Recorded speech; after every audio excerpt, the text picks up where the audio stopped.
Siddharth tension ಅಲ್ಲಿ ಕೂತಿರುವಾಗ hospital ward door ಕಿರ್ ಅನ್ನೋ ಸೌಂಡಿಂದಾಗಿ open ಆಯ್ತು. ತಂಪಾದ ಗಾಳಿ ಜೊತೆ ಸ್ಲಿಮ್ ಆದ ಹುಡುಗಿ ವಾರ್ಡ್ ಒಳಗಡೆ ಬಂದ್ಲು. ಸಿದ್ಧಾರ್ಥ್ ತಲೆ ಎತ್ತಿ ನೋಡ್ದ. ಬೆಳೆತಿಂಗಳಂತೆ ಅವಳು ಬಂದ ಕಡೆ ಎಲ್ಲ ಬ್ರೈಟ್ನೆಸ್ ಹೆಚ್ಚಾಗ್ತಿರೋ ಹಾಗೆ ಫೀಲ್ ಆಯ್ತು. ಅವಳ ಮುಖದಲ್ಲಿ ಗಾಬರಿ ಇತ್ತು. ಆತಂಕದಲ್ಲಿ ಅವಳು ಸಿಹಿ ಕಡೆ ವೇಗವಾಗಿ ಹೆಜ್ಜೆ ಹಾಕಿದ್ಲು. ಯಾವಾಗಿನ ಹಾಗೆ ಅವಳ ಕಾಲಲ್ಲಿ ಲೇಸಿ ಹೆಜ್ಜೆಗಳು ಇರ್ಲಿಲ್ಲ. ಸಿಹಿನ ಒಮ್ಮೆ ನೋಡಿ ಅವಳು ನಾಡಿ ಹಿಡಿದು ಚೆಕ್ ಮಾಡಿದ್ಲು. ಮತ್ತೆ ಅವಳು ಕೈಗೆ ಹಾಕಿದ ಡ್ರಿಪ್ಸ್ ಕಡೆ ನೋಡಿದ್ಲು. ಹಾರ್ಟ್ ಬೀಟ್ ಚೆಕ್ ಮಾಡಿದ ನಂತರ ನಿರಾಳವಾಗಿ ಉಸಿರಾಡಿದ್ಲು. ಭಯ ಬೀಳೋ ಅವಶ್ಯಕತೆ ಇಲ್ಲ, this is normal stomach flu ಅಷ್ಟೇ ಅಂತ ಅಂದ್ಲು. ಆದ್ರೂ ಅವಳ ಮುಖದಲ್ಲಿ ಆತಂಕ ಮಾತ್ರ ಕಡಿಮೆ ಆಗ್ಲಿಲ್ಲ. ಅವಳಿಗೆ ಹುಟ್ಟಿರೋ ಆ 2 ಟ್ವಿನ್ಸ್ಗಳು ತಿಂಗಳು ತುಂಬಾ ಮೊದಲೇ ಹುಟ್ಟಿದ್ರಿಂದ ಫಿಸಿಕಲಿ ಅಷ್ಟೊಂದು ಸ್ಟ್ರಾಂಗ್ ಇರ್ಲಿಲ್ಲ. ನೋಡೋಕೆ ಅವರಿಬ್ರು ಗುಂಡಾಗಿ ಮುದ್ದಾಗಿದ್ರು. ಆದ್ರೆ ಆರೋಗ್ಯದ ವಿಷಯದಲ್ಲಿ ಸಿಹಿ ಕೂಡ ಅಷ್ಟೇನೂ ಹೆಲ್ದಿ ಅನಿಸ್ಕೊಂಡಿರ್ಲಿಲ್ಲ. ಅವಳು ಹುಟ್ಟಿ ಸ್ವಲ್ಪ ದಿನದವರೆಗೂ ಆಯ್ರಾ ಕಣ್ಣಲ್ಲಿ ಕಣ್ಣಿಟ್ಟು ಆ ಮಗುನ ಕಾಪಾಡ್ಕೊಂಡಿದ್ಲು. ಅವಳ ಕಳಪೆ ಆರೋಗ್ಯದ ಬಗ್ಗೆ ಆಯ್ರಾಗ್ ಬಿಟ್ರೆ ಅವಳ ಅಮೆರಿಕದಲ್ಲಿರೋ ಚಿಕ್ಕ ಮಗ್ ಮಾತ್ರ ಗೊತ್ತು. ತನ್ನ ಜೇಬಿಂದ ಒಂದು ಪ್ಯಾಕೆಟ್ ಮಾತ್ರ ಆಚೆ ತೆಗೆದು ಅದ್ರಲ್ಲಿ ಒಂದ್ ಮಾತ್ರೆನ ಸಿಹಿ ಬಾಯಿಗೆ ಹಾಕಿದ್ಲು. ಅನ್ಕಾನ್ಶಿಯಸ್ ಆಗಿದ್ದ ಸಿಹಿ ಮಾತ್ರೆ ಬಾಯೊಳಗೆ ಬಿದ್ದ ತಕ್ಷಣ ಫಟ್ ಅಂತ ಕಣ್ಬಿಟ್ಲು.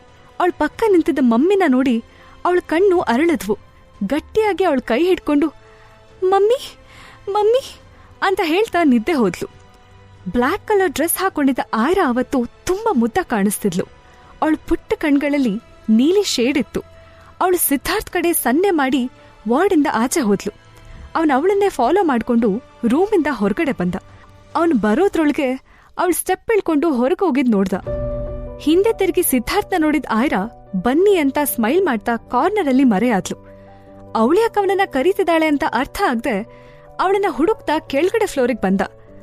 ಅಲ್ಲಿ ಅಷ್ಟೊಂದು ದೊಡ್ಡ ಲೈಟ್ಸ್ ಇರ್ಲಿಲ್ಲ. ರಾತ್ರಿ ಆಗಿದ್ರಿಂದ ಡಿಮ್ ಲೈಟ್ ಹಾಕಿದ್ರು. ಅವನವಳನ್ನ ಹುಡುಕ್ತಾ ಇರೋವಾಗ್ಲೇ ಯಾರೋ ಹಿಂದ್ಗಡೆಯಿಂದ ಬಲವಾದ ಏಟ್ ಕೊಟ್ಟ ಹಾಗೆ ತಲೆ ಜುಮ್ ಅಂತು. ಅವನ್ ಹಿಂದೆ ತಿರುಗೋದ್ರೊಳಗೆ ಹಾಸ್ಪಿಟಲ್ ಹಾಲಿಂದ ಖಾಲಿ ವಾರ್ಡ್ ಒಳಗಡೆ ಯಾರೋ ಅವನನ್ನ ತಳ್ಳಿದ್ರು. ಅವನ್ ಮುಂದಕ್ಕೆ ಬೀಳೋ ಹಾಗಾದ. ಬಟ್ ಅವನ್ ತೋಳನ್ನ ಹಿಡ್ದು ಎಳ್ದ ಆಯ್ರಾ ಅವನ್ ಕಾಲರ್ ಹಿಡ್ದು ಗೋಡೆಗೆ ತಳ್ಳಿದ್ಲು. ಅವನೇನೋ ರಿಯಾಕ್ಟ್ ಮಾಡ್ದೆ ಅವಳನ್ನ ನೋಡಿ ಸ್ಮೈಲ್ ಮಾಡ್ದ. ಹೈಟಲ್ಲಿ ಅವನಿಗಿಂತ ಸ್ವಲ್ಪ ಚಿಕ್ಕೋಳಾಗಿದ್ರು ಅವನನ್ನ ತಲೆ ಮೇಲಕ್ಕೆತ್ತಿ ನೋಡ್ಬೇಕಾಗಿತ್ತು ಅವಳು. ಮಿಸ್ಟರ್ ಸಿದ್ಧಾರ್ಥ್ ಭರದ್ವಾಜ್, ನಿಮ್ ಮಗ ರೋಹನ್ಗೆ ಹುಷಾರಿಲ್ಲ ಅಂತ ನನಗ್ಯಾಕೆ ಈ ರಾತ್ರಿಲಿ ಕರೆಸ್ಕೊಂಡ್ರಿ? ಏನ್ ನಿಮ್ ಇಂಟೆನ್ಷನ್? ನಿಜ ಹೇಳಿ ಅಂತ ಕೇಳಿದ್ಲು. ಸಿದ್ಧಾರ್ಥ್ ಕಾಲರ್ ಆಯ್ರಾ ಕೈಯಲ್ಲಿದ್ರೆ ಮತ್ತೊಂದ್ ಕೈಯಿಂದ ಅವನ್ ಕೈನ ಗೋಡೆಗೆ ಬೊತ್ತಿ ಹಿಡ್ದಿದ್ಲು. ಆಯ್ರಾ ಅವನ್ ಹಾರ್ಟ್ಗೆ ಹತ್ರವಾಗಿದ್ಲು. ಅವನು ಅವಳು ಈ ರೀತಿ ವೈಲೆಂಟ್ ಆಕ್ಟ್ನ ತುಂಬಾ ಇಷ್ಟಪಟ್ಟಿದ್ದ. ಆ ಕ್ಷಣನ ಅವನ್ ಮನ್ಸಲ್ಲೇ ಎಂಜಾಯ್ ಕೂಡ ಮಾಡ್ತಿದ್ದ. ಬಿಕಾಸ್ ನೀವು ಡಾಕ್ಟರ್ ಅಲ್ವಾ ಆಯ್ರಾ ಅಂತ ಕೇಳ್ದ. ತನ್ ಬಗ್ಗೆ ಎಲ್ಲಾ ಗೊತ್ತಿದ್ಯೇನೋ ಅನ್ನೋ ಭಯ ಆಯ್ರಾಗಿತ್ತು. ಆದ್ರೆ ಅವಳು ತೀರಾ ಹತ್ರದಲ್ಲಿದ್ದ ವ್ಯಕ್ತಿ ಸಿದ್ಧಾರ್ಥ್ ಮುಖದಲ್ಲಿ ಯಾವ ಭಾವನೆನೂ ಓದೋಕಾಗ್ಲಿಲ್ಲ. ಅವನ್ ಕಣ್ಣಲ್ಲಿ ಕತ್ಲು ಆವರಿಸಿತ್ತು. ಮುಖದಲ್ಲಿ ಕೋಪ ಆಗ್ಲಿ ಅಸಮಾಧಾನ ಆಗ್ಲಿ ಇರ್ಲಿಲ್ಲ. ಅವನ್ ಹೇಳ್ತಿರೋದ್ರಲ್ಲಿ ಅನುಮಾನ ಪಡೋ ಯಾವ ವಿಷಯನೂ ಇರ್ಲಿಲ್ಲ. ಬಟ್ ನಿಮ್ ಹೆಲ್ತ್ ಕೇರ್ ಹಾಸ್ಪಿಟಲ್ ಅಲ್ಲಿ ವೆಲ್ ಟ್ರೈನ್ ಡಾಕ್ಟರ್ಸ್ ಇದ್ದಾರೆ, ಅವ್ರ ಹೆಲ್ಪ್ ತಗೊಳೋದನ್ನ ಬಿಟ್ಟು ನನಗ್ಯಾಕೆ ಫೋನ್ ಮಾಡಿದ್ರಿ ಅಂತ ಆಯ್ರಾ ಕೇಳಿದ್ಲು. ಅವಳಷ್ಟ್ ಹತ್ರ ನಿಂತ್ಕೊಂಡಿದ್ರಿಂದ ಸಿದ್ಧಾರ್ಥ್ ಭರದ್ವಾಜ್ ಹಾರ್ಟ್ ಬೀಟ್ ಜೋರಾಯ್ತು. ಅವನವಳ ಕಣ್ಣನ್ನೇ ನೋಡ್ತಾ ಲೋ ವಾಯ್ಸಲ್ಲಿ ಹೇಳ್ದ, ಇದಾರೆ, ಈ ಹಾಸ್ಪಿಟಲ್ ಅಲ್ಲಿ ತುಂಬಾ ಜನ ಡಾಕ್ಟರ್ಸ್ ಇದ್ದಾರೆ, ಆದ್ರೆ ಅವ್ರು ಯಾರು ನೀವಲ್ವಲ್ಲ ಅಂತ ಅಂದ. ಅವನ್ ಹೇಳೋಕ್ ಹೊರಟಿದ್ದು ನಿನ್ ಡಾಕ್ಟರ್ ಸಂಯುಕ್ತ ಆಗಿರೋದ್ರಿಂದ ಇಲ್ಲಿ ಕರ್ಸಿದೀನಿ ಅನ್ನೋ ಅರ್ಥದಲ್ಲಿ. ಆದ್ರೆ ಆಯ್ರಾನ ಅಷ್ಟ್ ಹತ್ರದಿಂದ ನೋಡ್ತಿದ್ದ ಸಿದ್ಧಾರ್ಥ್ ತುಂಬಾ ಸಾಫ್ಟ್ ಆಗಿದ್ದ. ಪ್ರತಿದಿನ ಪ್ರತಿ ಕ್ಷಣ ಬೇಕಿದ್ರು ಅವನವಳ ಜೊತೆ ಹೀಗೆ ಇರೋಕ್ ಇಷ್ಟಪಡ್ತಿದ್ದ. ಆಯ್ರಾಗೆ ಸಡನ್ ಆಗಿ ಅವನ್ ಇಂಪಾದ ಧ್ವನಿ ಕೇಳಿ ಮನ್ಸಿಗೆ ಜಮ್ ಅನ್ನೋ ಫೀಲ್ ಆಯ್ತು. ತಂಪಾದ ಗಾಳಿ ಬೀಸ್ದಾಗ ಸಿದ್ಧಾರ್ಥ್ ಹಾಕೊಂಡಿದ್ದ ಲೈಟ್ ಪರ್ಫ್ಯೂಮ್ ಸ್ಮೆಲ್ ಅವಳ ಮೂಗಿಗೆ ಬಡ್ದಾಗ ಸಡನ್ ಆಗಿ ತನ್ನ ಕೈನ ಲೂಸ್ ಮಾಡಿದ್ಲು. ಒಂದ್ ಹೆಜ್ಜೆ ಹಿಂದೆ ಬಂದು ನಿಂತ್ಕೊಂಡ್ಲು. ಆದ್ರೂ ಅವಳ ಕಣ್ಣಲ್ಲಿ ಅಸಮಾಧಾನ ಇತ್ತು. ಮಿಸ್ಟರ್ ಭರದ್ವಾಜ್, ಇವತ್ ಸಂಜೆ ರೋಹನ್ಗೆ ತಿನ್ನೋಕ್ ಏನ್ ಕೊಟ್ರಿ ಅಂತ ಕೇಳಿದ್ಲು.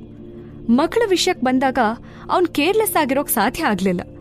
ಸಂಜೆ ಅವನು ಸಿಹಿಗೋಸ್ಕರ ಆರ್ಡರ್ ಮಾಡಿದ್ದ ಡಿಶಸ್ ಲಿಸ್ಟ್ ಹೇಳ್ದ. Ice cream, French fries, pizza, watermelon juice, Kashmiri pulao ಮತ್ತೆ ಪರಾಟಾ ವಿತ್ ಮಶ್ರೂಮ್ ಕರಿ ಅಂತ ಹೇಳ್ದ. ಸಿದ್ಧಾರ್ಥ್ ಲಿಸ್ಟ್ ಕೇಳಿ ಅವಳು ಅಲ್ಲಿಗೆ ಸ್ಟಾಪ್ ಮಾಡಿ ಅನ್ನೋ ಹಾಗೆ ಕೈ ಮೇಲೆತ್ತಿ ಅಂದ್ಲು. ಸಿದ್ಧಾರ್ಥ್, ನೀವ್ ತುಂಬಾ ವೆಲ್ ಎಜುಕೇಟೆಡ್ ಅನ್ಕೊಂಡಿದೀನಿ. ನಿಮ್ಗೆ ಗೊತ್ತಿಲ್ದಿರೋದು ಏನಾದ್ರೂ ಇದೆಯಾ?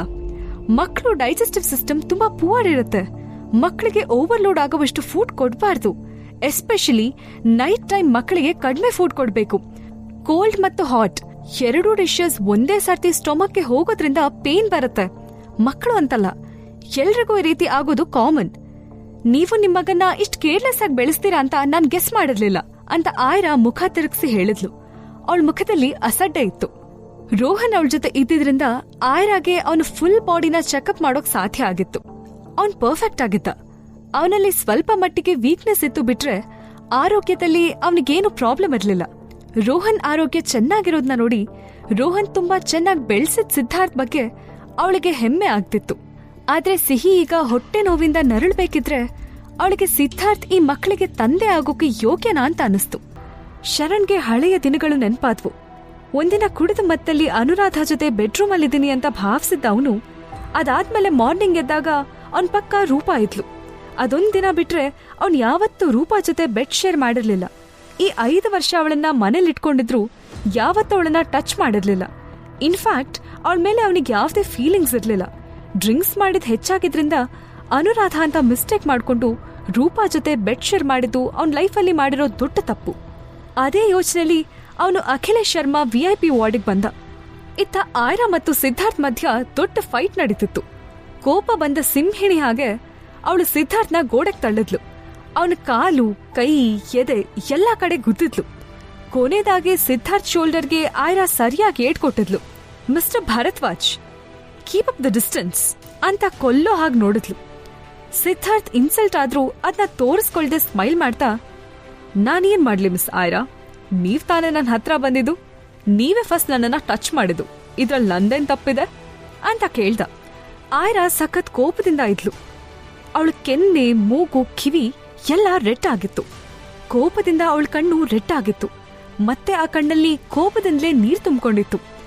ಲಾಸ್ಟ್ 5 ಮಿನಿಟ್ಸ್ ಬ್ಯಾಕ್ ಅವರಿಬ್ರು ರೋಹನ್ ಬಗ್ಗೆ ಮಾತಾಡ್ತಾ ನಿಂತಿದ್ರು. ಸಡನ್ ಆಗಿ ಸಿದ್ಧಾರ್ಥ್ ಅವಳ ಸೊಂಟಕ್ಕೆ ಕೈ ಹಾಕಿ ತನ್ ಕಡೆ ಎಳ್ಕೊಂಡಿದ್ದ. ಅವಳಿಗೆ ಮಾತಾಡೋಕ್ ಅವಕಾಶ ಕೊಡದೆ ಕಿಸ್ ಮಾಡೋಕ್ ಶುರು ಮಾಡ್ದ. ಅವಳು ಅವನಿಂದ ಹೇಗೋ ತಪ್ಪಿಸ್ಕೊಂಡು ಡ್ಯಾಮ್ ಇಟ್ ಅಂತ ಕಿರ್ಚಿದ್ಲು. ಮಾರ್ಷಲ್ ಆರ್ಟ್ಸ್ ಅಲ್ಲಿ ಬೆಸ್ಟ್ ಅನಿಸ್ಕೊಂಡಿರೋ ಆಯ್ರಾ ತನ್ನನ್ನ ಹೇಗ್ ಪ್ರೊಟೆಕ್ಟ್ ಮಾಡ್ಕೊಳ್ಳೋದು ಅನ್ನೋದನ್ನ ತಿಳ್ಕೊಂಡಿದ್ಲು. ಕೂಡ್ಲೆ ಸಿದ್ಧಾರ್ಥ್ ಕಡೆ ಸಿದ್ಧಾರ್ಥ್ ಟೆನ್ಷನ್ ಅಲ್ಲಿ ಕೂತಿರುವಾಗ ಹಾಸ್ಪಿಟಲ್ ವಾರ್ಡ್ ಡೋರ್ ಕಿರ್ ಅನ್ನೋ ಸೌಂಡ್ ಎಂದಾಗಿ ಓಪನ್ ಆಯ್ತು. ತಂಪಾದ ಗಾಳಿ ಜೊತೆ ಸ್ಲಿಮ್ ಆದ ಹುಡುಗಿ ವಾರ್ಡ್ ಒಳಗಡೆ ಬಂದ್ಲು. ಸಿದ್ಧಾರ್ಥ್ ತಲೆ ಎತ್ತಿ ನೋಡ್ದ. ಬೆಳೆ ತಿಂಗಳಂತೆ ಅವಳು ಬಂದ ಕಡೆ ಎಲ್ಲ ಬ್ರೈಟ್ನೆಸ್ ಹೆಚ್ಚಾಗ್ತಿರೋ ಹಾಗೆ ಫೀಲ್ ಆಯ್ತು. ಅವಳ ಮುಖದಲ್ಲಿ ಗಾಬರಿ ಇತ್ತು. ಜೀವನದ ನಿಗೂಢವಾದ ಕಥೆಯನ್ನ ತಿಳ್ಕೋಬೇಕಂದ್ರೆ ಈಗಲೇ ಡೌನ್ಲೋಡ್ ಮಾಡಿ ಪಾಕೆಟ್ FM ಮತ್ತು ಕೇಳಿ ಐರಾ. ಲಿಂಕ್ ಡಿಸ್ಕ್ರಿಪ್ಷನ್ ನಲ್ಲಿ ಇದೆ.